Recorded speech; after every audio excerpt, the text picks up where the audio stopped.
welcome back to Full On Football, and I'll tell you what, they're firing up, these gentlemen. Of course, we've got our Scottish show tonight. We've got John Walker here from AFPP, we've got Kenny Tosh from Enfield City Falcons, and we've got Dougie Paterson, Mr. Big. Had to put that one in. That was unbelievable, your big hype, your media hype in the Adelaide Confidential and all that. Yeah, it was unbelievable. We'll go to the Premier League now. And, cost them a fortune. It did, yeah. Hey, listen, what I want to do, we were talking briefly about Robbie Burns. Now, obviously, one of Scotland's best poets, a literary genius, really. I mean, some of the beautiful poetry and lyrics that he's produced, you know, way before his time. Born in, what, 1700 and... Do you know when he was born? Year after you, John. That's it, yeah. Well, it's 250 years since he was born, so it had to be like 79 or something like that, 69, 59, something like that. 1759, I think it is, if we go back. Look, he is a cultural icon in Scotland, and people don't really know too much about him, but I mean, we have all sung the song that Robbie Burns actually wrote, and that, of course, is Auld Lang Syne. that's right, we sing it every year. We do, so on Hogmanay. It's a good respect to the man. Yes. Yes, he's very well respected in Russia as well, apparently. Is that correct? Yeah, it's true, yeah, it's very true. And we've all sung it in the various stages of happiness, haven't Kenny was we? singing it the other night, weren't you, Kenny? That's it, yeah. Oh, you're brilliant when you've had a few whiskies, I tell you what. Quality, you have to get the cameras out there. Look, what I wanted to let people know about is Scotland is great for, great Scottish minds, great innovations. Now, I just wanted to let a few people know about some of the brilliant things that Scots have come up with. Now, Scotland gave the world television, fax, telephone. What was that second one? Fax, the facsimile, whiskey, golf, penicillin, insulin, antiseptic surgery, which of course is very important, ATM machines, obviously great sign of the times, and it's also a leader in stem cell research, and of course Dolly the sheep, the first cloned animal, was done in Scotland. One of Dougie's ex-girlfriend. With me coming from Aberdeen and saying, don't talk about my girlfriend like that. He used to go with farewellies on. Oh my goodness. And of course, look, Charles Darwin actually did study at Edinburgh University, so they're saying that, you know, could have been the influence there of what he learnt at Edinburgh University, and also the universities of Dundee and Glasgow were recognised as two premier world institutions for education. So, you know, there's a lot of good things coming out of Scotland. You've missed one thing, Nat. And what was that? The world record for the most goals scored in a game was from Arbroath against Bonacor, 36-0. That's correct. And that's my hometown, so is that you should right? put it on your list. Is that right? That's right, there you go. That was one of Fantastic. Kenny's biggest losses. Yeah. Well, look, there is a lot to be proud of, lads, and I know each and every one of you is extremely proud of your home country. We are. Well, you know what I they say love about Pakistan. you know what they say about in the world. There's three types of people: the Scottish, those that wish, and those with no ambition whatsoever. Jesus, I'm sure we'll get a few comments about that, but yes, we will go to the Premier League, shall we? Now, look, some interesting things that happened. Let's have a look at the results from round 11 of the Premier League, and you will notice here that, of course, each one of our slides do have tartans, and this is actually the Paterson tartan, Douglas. Is that right? It is correct. This is Well, the there you Paterson go. tartan. I've done especially just for you. Thank you, And for Natalie. your lovely father. Love your dad. Do you?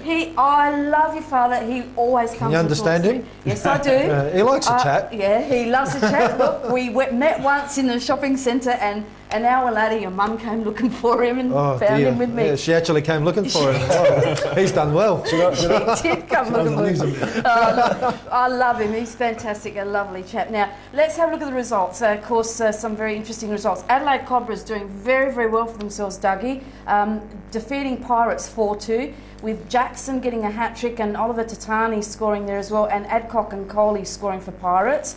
Adelaide Comets, of course, we've got their new inclusion, Nathan Fleetwood, who did very, very well. Drew with Panthers, so I guess that's not a result that they would have liked. Panthers coach, of course, is gone, parted company. So Kostopoulos scored for Comets and Cook scored for Panthers. Croydon 3, Cumberland 2, very, very tight match. A fantastic win there by Croydon, with Conrad Kosnick coming from Modbury Jets last year and doing very, very well for Croydon, getting a double, and Gray scoring also, and Smith and Danny Greystone scoring for Cumberland United. Salisbury United, have they found their feet or what? Defeating Sassy 2-1. Folks scoring both of those goals, and Peroni scoring for Sassy. And White City 3, Adelaide Olympic 1. Very, very good win there for White City, with Jakovic, Robbie Saraceno joining the team again, and Ryan Manilev scoring. And of course, Bradley Armour leaving Seaford and joining White City. Just want to talk to you about the Salisbury game. Salisbury, Kenny, doing very well. I think the inclusion of Johnny Fort, he's been injured for a lot of the games. He's come back from injury probably about 3 weeks ago, and he scored 2 on his 30th birthday last weekend.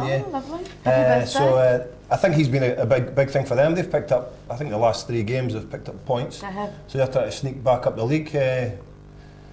Hopefully for them they'll stay up. It's very tight in the middle of the table there, with the Pirates and Comets are hanging in there. I'm sure the new coach at Comets will be under the pump a little bit. Yeah, Barney Smith, definitely. Yeah. I mean, you know, what do you think of their results, Dougie? They've been doing it a bit tough, haven't they? To be honest now, I've seen a lot of the Premier League this year. Yes. Because I feel it's one of the most interesting leagues out of the 3 of them. So I have seen them a couple of times. It's obviously hard for me to make any real comment on it, but they've got a good team.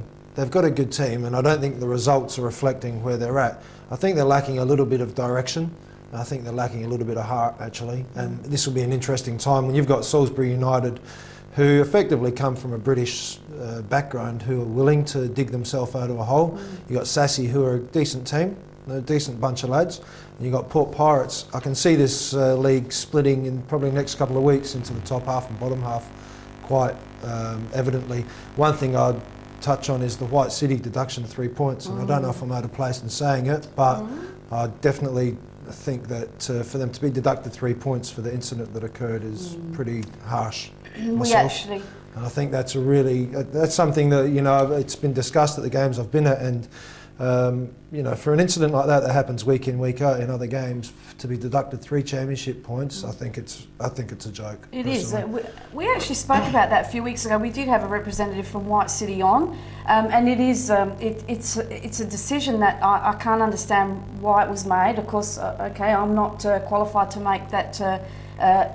This is my opinion only, but as you said, things that happen week in, week out, and they've opened up a can of worms. If this is going to cost them the championship or even promotion, it's going to be something that has to be really carefully looked at. And as we were saying when we had Velimir Babic on, we were saying that what stops a rival club from going there and creating havoc and saying, well, we're from, you know, so-and-so club. Their opposition. Look, I believe there's other ways that they could have been penalised for it, that may have been even more effective, even good behaviour bonds, etc. You know, we see it happen every other game and code in the world, and to be deducted 3 points. And what people forget is the amount of work that goes into getting a team on the park for the whole season, and you're sitting top at the end of the year, and to be deducted 3 points for quite a controversial issue, I would deem that quite unfair. I really would. Definitely. And I hope the FFSA look at it and say, well, maybe that 3 points punishment is too much, because I believe it's been adjourned to the next week or this week. So I'd like for them to have a look at it and seriously take maybe an alternative punishment to White City if it's found that there was a breach.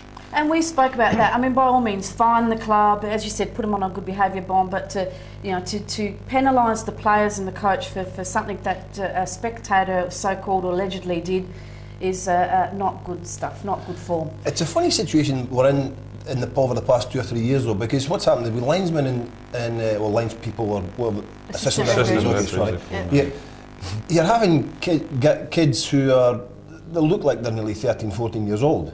And I feel for them when they're running the line, because they're obviously the new crop coming through. But the supporters, and I'm not picking on White City here, but the old school supporters are used to giving the referee abuse, giving the linesman abuse, and these kids are just not used to it. And when